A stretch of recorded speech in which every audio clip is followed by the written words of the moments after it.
एक भी किसान को अपनी जान नहीं देनी पड़ेगी, बल्कि हर से ज्यादा किसान आत्महत्या करते हैं। Melanjutkan film Komando kemarin, di mana saat ini India sedang dilanda kemarukan sosial yang disebabkan oleh beberapa hal, seperti banyaknya koruptor, penggelapan uang negara, dan kasus ulang tahun salah satu seleb TikTok kemarin. Lah, kok jadi ke situ? Sat.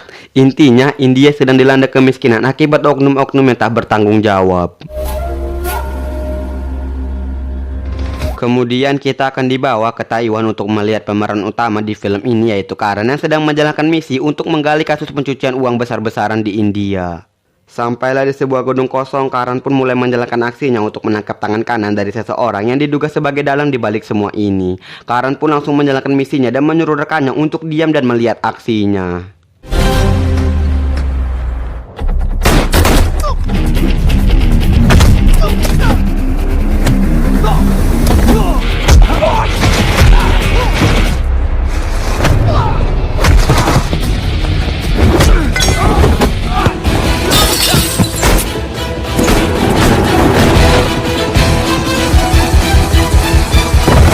Karan pun dapat mengalahkan penjaga yang ada di gedung tersebut satu persatu, hingga pada akhirnya Karan dapat bertemu langsung dengan tangan kanan dalang di balik semua ini. Pria ini bernama Reza. Reza pun berkata bahwa Vicky Chadha saat ini berada di luar negeri, tepatnya di Malaysia.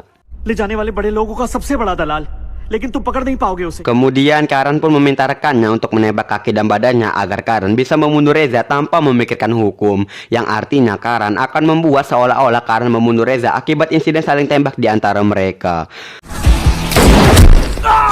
Dan inilah Komando Black Money Trials 2. 2 bulan kemudian kita akan diperlihatkan seorang pria yang tidak disebutkan namanya, tapi kita panggil saja Paul, di mana saat ini Paul sedang menjenguk Karan akibat insiden buatannya kemarin. Karena merasa Karan sudah sembuh, Paul pun langsung mengajaknya ke markas untuk menjalankan misi selanjutnya. Di sana Paul pun memberikan tugas kepada Karan, yaitu menangkap seseorang yang diduga sebagai dalang di balik kasus yang sedang terjadi di India saat ini, dan seseorang tersebut bernama Vicky Chadha.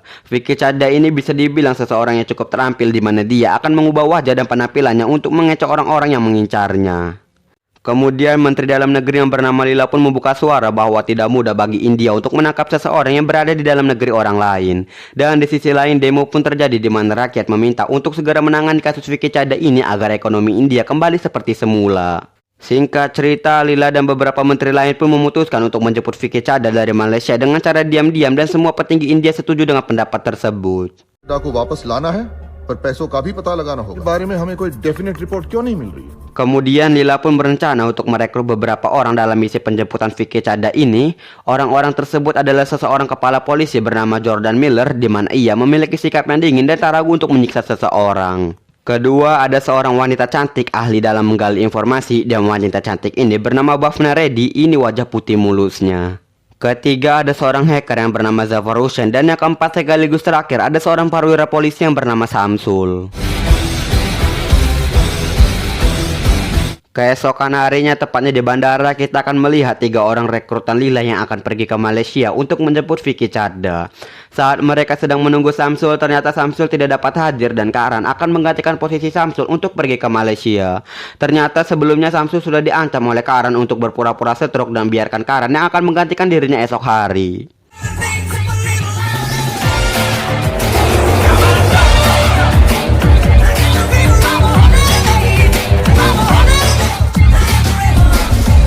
Singkat cerita, setibanya di Malaysia, mereka pun langsung menuju ke kediaman Vicky Chadha untuk menginterogasinya dan mengungkapkan kasus penggelapan uang besar-besaran yang terjadi di India.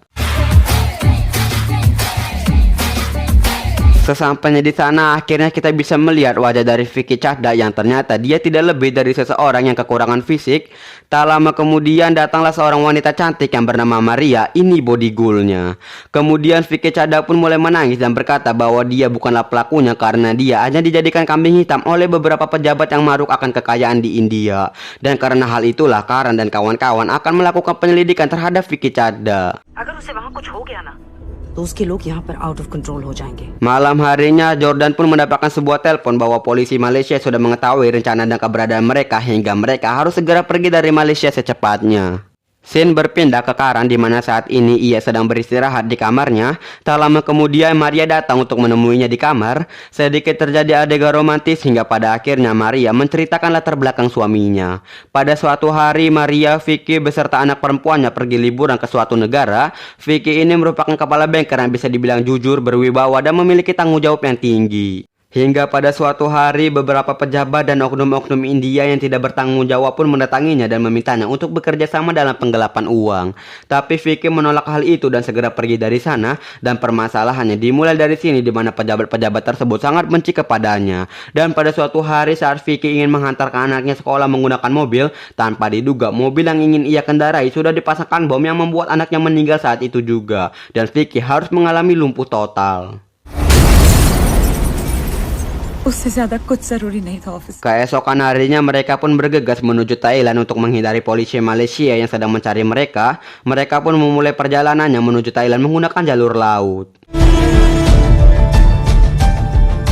Di tengah-tengah perjalanan ada dua kapal kecil dengan membawa segerombolan orang lengkap dengan senjata yang sedang mendekati kapal mereka. Para pembajak tersebut pun mulai menyusup ke dalam kapal dan melumpuhkan satu persatu awak kapal tersebut.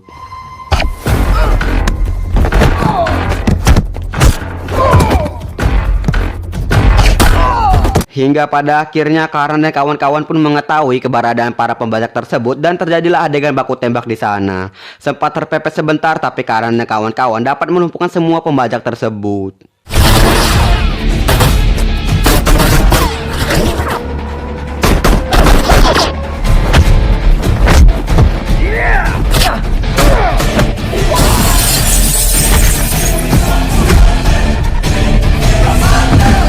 Setelah itu mereka pun berdebat antara harus pergi ke Thailand menggunakan jalur laut atau darat.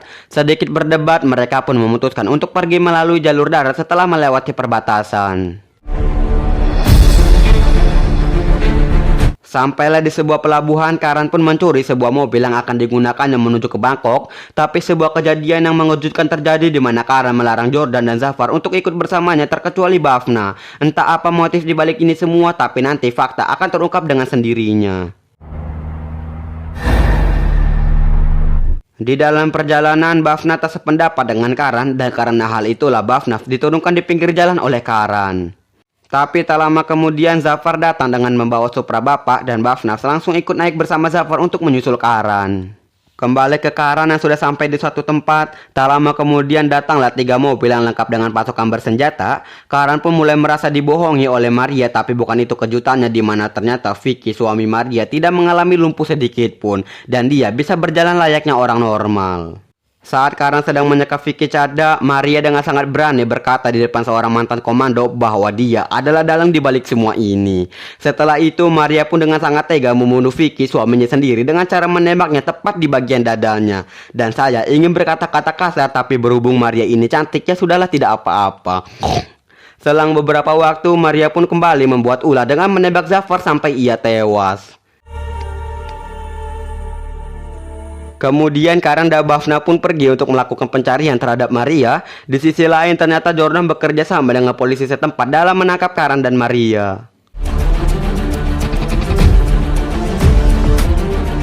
Kembali ke Karan di mana saat ini ia sedang berada di sebuah mall yang sedang mencari Maria, disusul oleh beberapa polisi yang membawa poster wajah Karan dan Bhavna hingga mereka saling bermain kucing-kucingan di dalam mall tersebut. Hingga saat Karan melihat Maria, adegan kejar-kejaran pun kembali terjadi dan saat sudah berada di luar mall, Karan hampir bisa menangkap Maria, tapi ternyata ada beberapa orang yang datang ala-ala ninja Konoha yang gagal dalam ujian Chunin dan langsung menyerang Karan dan Bhavna.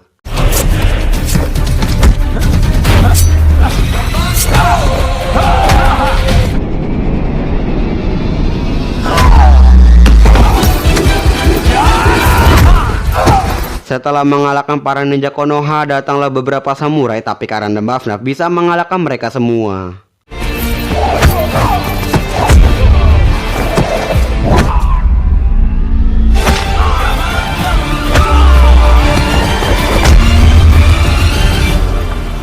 Dan saat Karan menghampiri Maria, mereka pun terlibat perdebatan. Tak lama kemudian Jordan datang dan langsung menyuruh bawahan Maria untuk menurunkan pistolnya. Kita panggil saja pria ini Joe. Namun saat Joe menurunkan senjata, Jordan langsung menembak pistol milik Karan dan ternyata Jordan telah berkhianat kepada Karan. Jordan pun langsung pergi dan ikut bersama Maria. Tak lama kemudian polisi pun datang dan langsung menangkap mereka berdua. Saat Karan dan Bafna dalam penjara, Menteri Lila pun melakukan aju banding agar mereka bisa segera bebas dan menyelesaikan masalah mereka di negara tersebut. Dan permintaan tersebut disetujui oleh pihak wewenang yang ada di negara tersebut. Singkat cerita, Karan dan Bafna pun mulai mencari petunjuk dari rekaman CCTV yang terpasang di rumah Maria dulu. Sampai pada akhirnya Karan dapat menemukan sebuah petunjuk, yaitu Vicky dan Jordan berkomunikasi melewati sebuah buku. Sebenarnya bukan buku sih, semacam buku-buku yang berisi ajaran-ajaran agama. Tahu lah ya. Ya udah tahu lah pokoknya, tahu. Kita panggil aja buku lah pokoknya.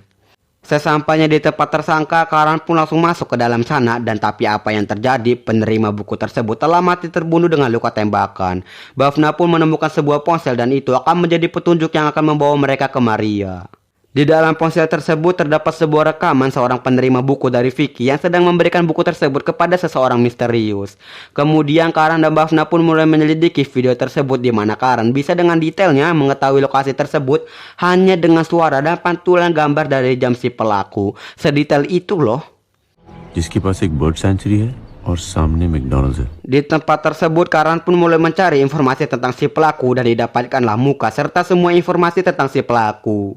पर भी है कॉन्ट्रैक्ट्स लेके काम करता है वो अपना Singkat cerita, Karan dan Bafna pun mulai menyelidiki si pelaku dengan cara mengikutinya dan melihat langsung semua aktivitas yang dilakukannya setiap hari.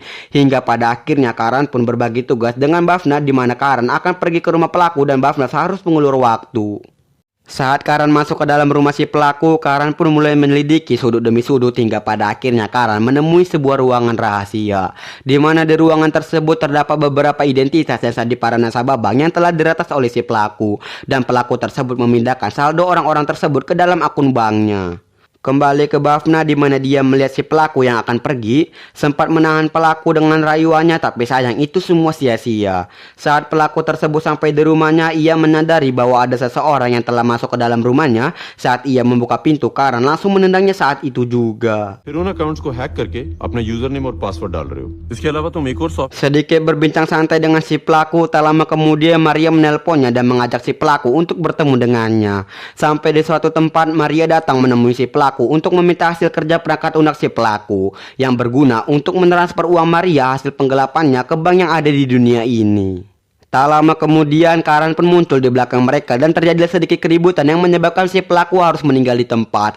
Hampir bisa menangkap Maria tapi lagi-lagi dan lagi Maria berhasil kabur dari sana.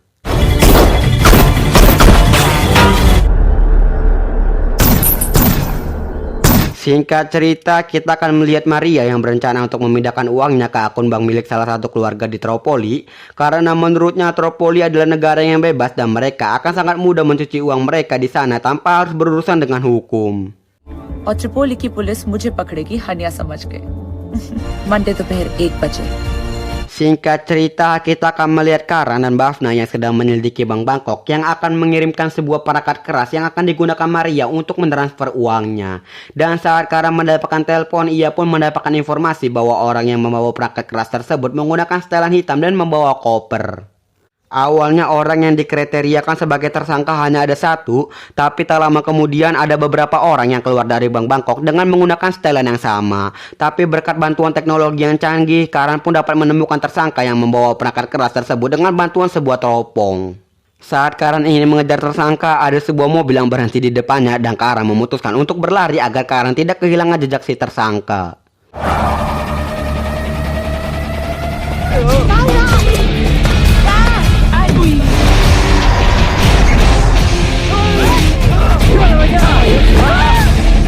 Di sisi lain, kita akan melihat Maria yang menunggu kedatangan tersangka yang sedang membawa perangkat keras di atas gedung. Kembali ke Karan yang berhasil mengikuti si pelaku sampai di sebuah gedung. Kemudian Karan pun masuk ke dalam gedung tersebut yang dipenuhi oleh beberapa penjaga lengkap dengan senjata. Karan pun mulai melakukan serangan kepada para penjaga tersebut dan pasti kalian sudah tahu bahwa Karan bisa mengalahkan mereka semua.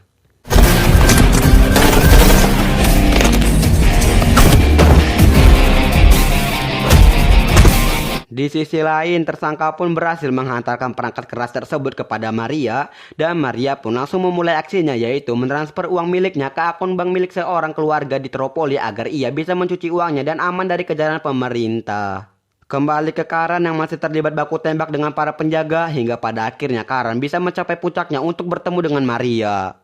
Pada awalnya Jordan maju melawan Karan, tapi Karan dapat mengalahkannya dengan sangat mudah. Dan inilah final fight antara Karan versus Joe, di mana keduanya sama-sama memiliki badan yang besar dan otot yang menonjol, dan siapa yang akan menang, mari kita saksikan.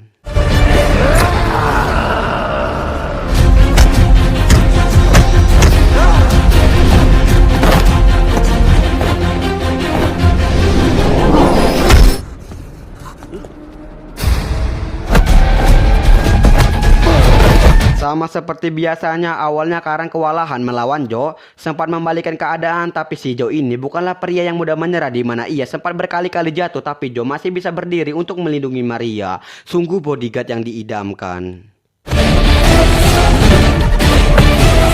Setelah Karan mengalahkan Joe, Karan pun menghampiri Maria, tapi yang tidak saya mengerti adalah Karan tidak membatalkan transfer uang tersebut, melainkan Karan menyuruh Maria untuk melanjutkannya sampai selesai. Bingung kan? Tapi bukan itu kejutannya, di mana ternyata Karan dan Jordan telah bekerja sama dari sebelum-sebelumnya untuk menangkap Maria. Dan saat Karan menemukan ruangan rahasia pelaku yang membuat perangkat lunak milik Maria, ternyata Karan sudah manipulasi perangkat lunak tersebut dengan perangkat lunak miliknya yang telah diberikan oleh Menteri Lila. Dan kebaikannya adalah perangkat lunak tersebut mentransfer uang milik Maria kepada orang-orang yang terdaftar kurang mampu di India. Dan insiden ini merupakan sikap sosial yang sangat menguntungkan bagi orang-orang yang kurang mampu di India, जो तुम जैसे लोगों की वजह से मारे जाते हैं. Terakhir kita akan melihat Maria yang ingin pergi meninggalkan mereka. Tak lama kemudian Bafna memutuskan untuk tidak lagi membiarkan Maria bebas, dan Bafna langsung membunuhnya saat itu juga. Dan film pun selesai dengan ending yang sangat mensosialkan.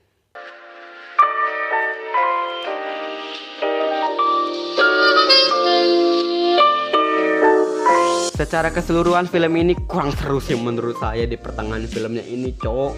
Sumpah ngebosenin. Coba deh kalian nonton secara langsung alur ceritanya, ngebosenin. Tapi menurut saya kekurangan itu semua dapat ditutup dengan penyuguhan adegan action yang good lah pokoknya. Pesan moral yang terkandung dalam film ini adalah masalah yang dibuat oleh satu orang pejabat akan berdampak buruk bagi seluruh negara. Contoh, satu orang tikus berdasi yang korupsi bisa membuat jutaan orang di negara tersebut mengalami kelaparan. Dan itu sudah sering terjadi di negeri kita ini. Saya Al, mewakili seluruh anak nolep di Bangkok, mengucapkan terima kasih dan sampai jumpa di video selanjutnya.